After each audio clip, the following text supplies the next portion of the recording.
Hello, hello, welcome to another episode of History in the Dark. I am your host, Darkness the Curse.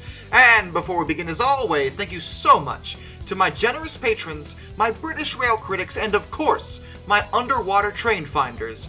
You are the reason why this content remains truly emotional, to be honest. This is a great story. And today, we are going to discuss an incident in World War II that has been talked about a lot before, but I have been getting requests for me to talk about it because I guess you like hearing my voice over stories you've already heard.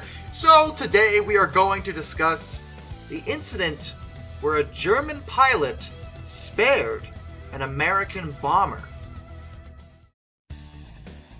The date was December 20th, 1943. And the two main individuals in the story are one Charlie Brown, no, not that Charlie Brown, this Charlie Brown, Second Lieutenant Charles Charlie Brown, as well as Luftwaffe ace Franz Stigler. Charlie, in his own words, was a farm boy from Weston, West Virginia, and during World War II he became a B-17F pilot with the 379th Bombardment Group of the United States Army Air Forces, or USAAF. 8th Air Force. He was stationed at RAF Kimballton in England, and the mission of the day was a bold one. His plane, as I said, was a B-17F.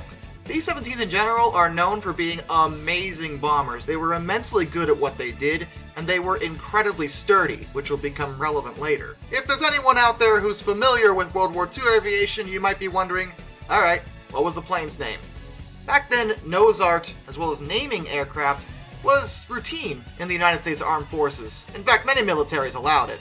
And Charlie's B-17 was named Ye Olde Pub, and she was to fly with the squadron and target a Focke-Wulf 190 aircraft production facility that was located in Bremen. This was expected to be a very difficult and dangerous mission, as they might encounter hundreds of German fighters on the way there and back again.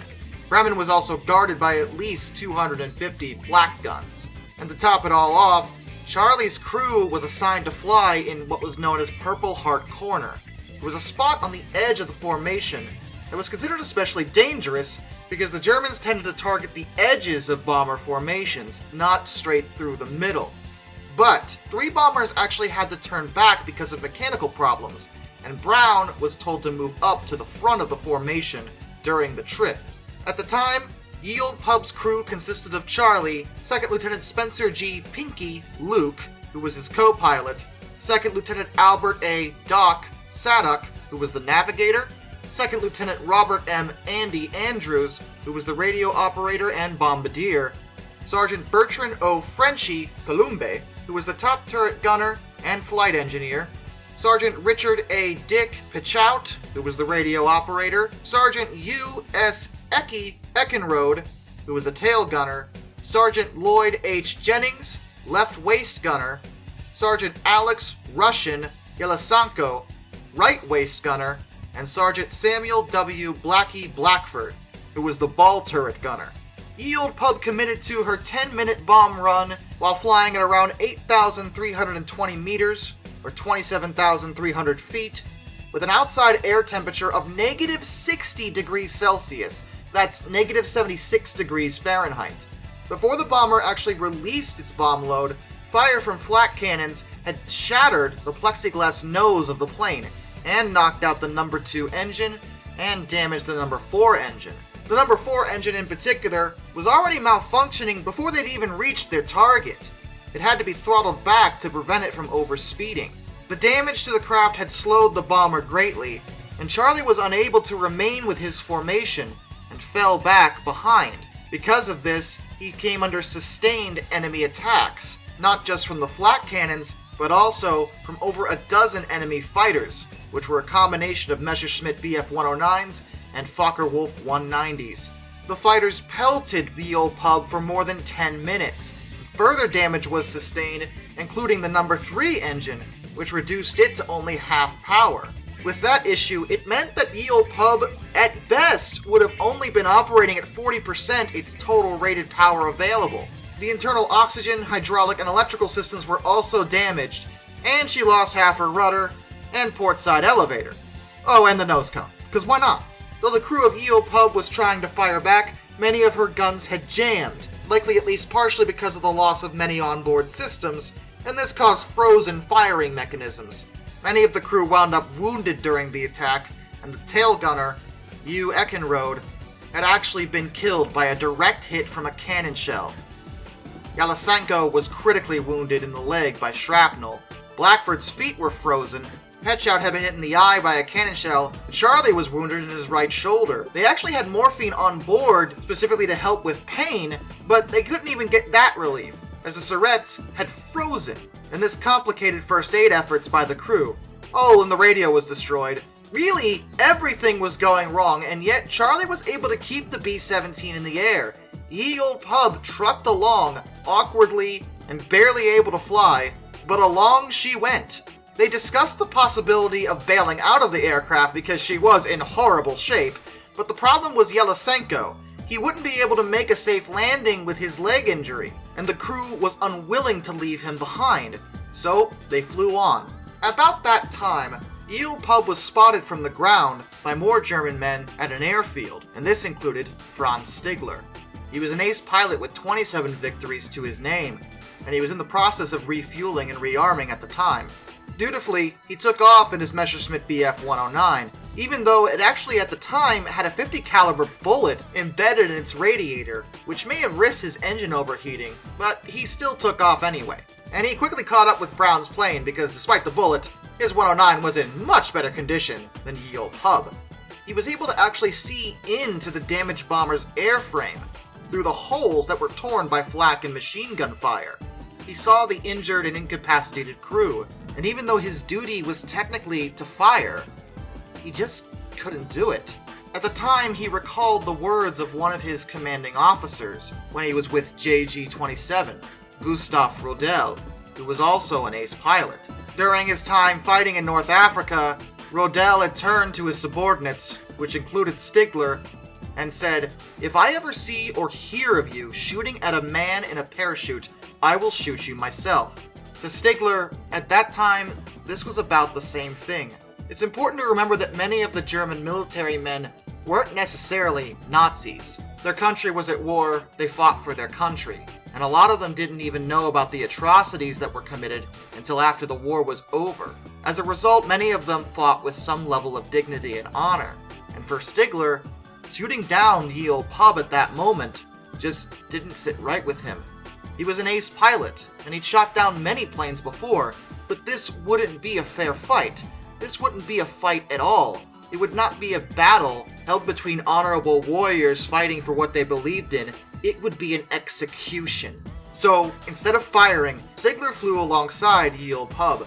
Charlie was legitimately confused by this as he just wasn't sure what this 109 was doing. Why wasn't it firing? It didn't make any sense. Stigler at least twice tried to persuade Charlie to actually land his plane at a German airfield and surrender, which Charlie absolutely was not going to do. So he tried to direct him towards neutral Sweden, which would have been a closer flight than trying to make it over the channel back to England, and Charlie and his crew would be able to receive medical treatment and be interred for the remainder of the war. But Charlie was having none of this, and they didn't even understand what Stigler was trying to say through his gestures and his mouth movements, and they flew on, determined to make it across the channel. Stigler was still unwilling to shoot down the B-17, of course, so he flew near the plane in close formation, on the bomber's port side wing. This way, German anti-aircraft units would not target it, possibly believing it was a captured B-17 on a test flight or something.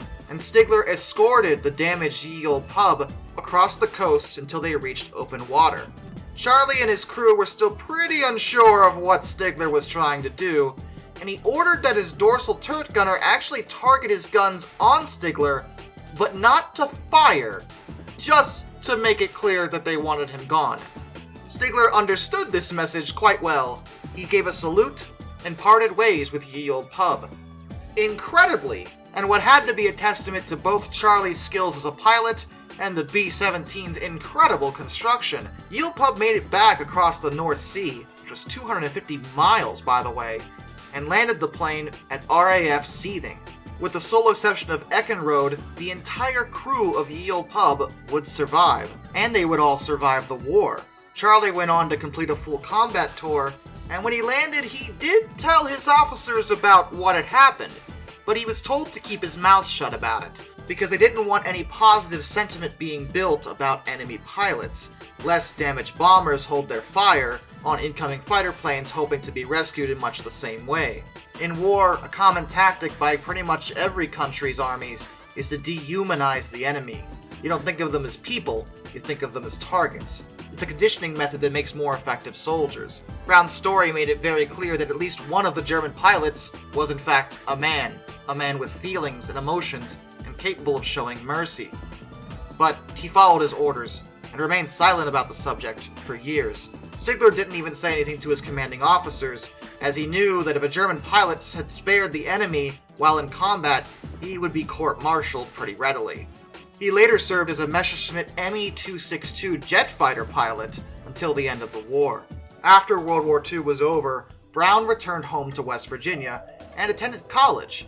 He returned to the newly established U.S. Air Force in 1949 and continued to serve until 1965. He then became a United States State Department Foreign Service officer, and he made numerous trips to Laos and Vietnam. In 1972, he finally retired from government service and moved to Miami, Florida, to become an inventor. Stigler, for his part, moved to Canada in 1953 and actually became a very successful businessman. In 1986, Charlie was actually asked to speak at a combat pilot reunion event called A Gathering of the Eagles at the Air Command and Staff College at Maxwell Air Force Base, Alabama. He showed up and someone asked him if he had any memorable missions during World War II. He had to think for a minute, but he finally recalled the story of that German pilot that hadn't shot him down when he absolutely could have. Since the war had been long over, of course he wanted to tell the story, and he also decided that maybe he should try to find the unknown German pilot. What if he had survived the war? He could at least make an effort to try to find the man who had spared his life. After 4 years of searching, he actually hadn't come up with anything. None of the records seemed to shed any light on who that mystery pilot might have been. So, in desperation, he wrote a letter to a Combat Pilot Association newsletter. After a few months, though, he received a letter from Stigler.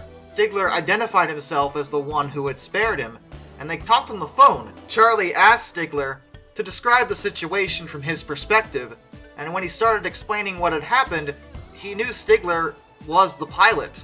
He was the man who had spared the lives of both him and his entire crew. He was only still alive because of Franz Stigler's humanity. And after that, they met up many times and became close friends. They would share old war stories and talk about the incident to the press at times, but mostly they seemed to just hang out, like retired veterans should be able to. And Franz even got to see pictures of many of the grandchildren of the crew of Ye Olde Pub that wouldn't be there had he pulled the trigger that day. After nearly 20 years of friendship born from an act of mercy during one of the most brutal conflicts in human history, Franz Stigler died in March of 2008. Charlie Brown himself passed away only a few months later, in November that same year. And with that, a special thank you goes out to all my underwater train finders: Thomas Ward, Lord Captain Von Thrust III, Some Dude 267, Orange Glass, Joshua Long, Ohio Trucker 1, Royal Hudson 2860, Lord Hoth 444, Arthur Roy, Benjamin Owens, Panzer Kitsune 131-232, Mr. Black Rose, Tribal Typhoon, Master of None, Josh Johnson, Lock Kraken, Twin Fox, and Dime Blade 17. Till next time, this is Darkness, and I bid you all a fond farewell.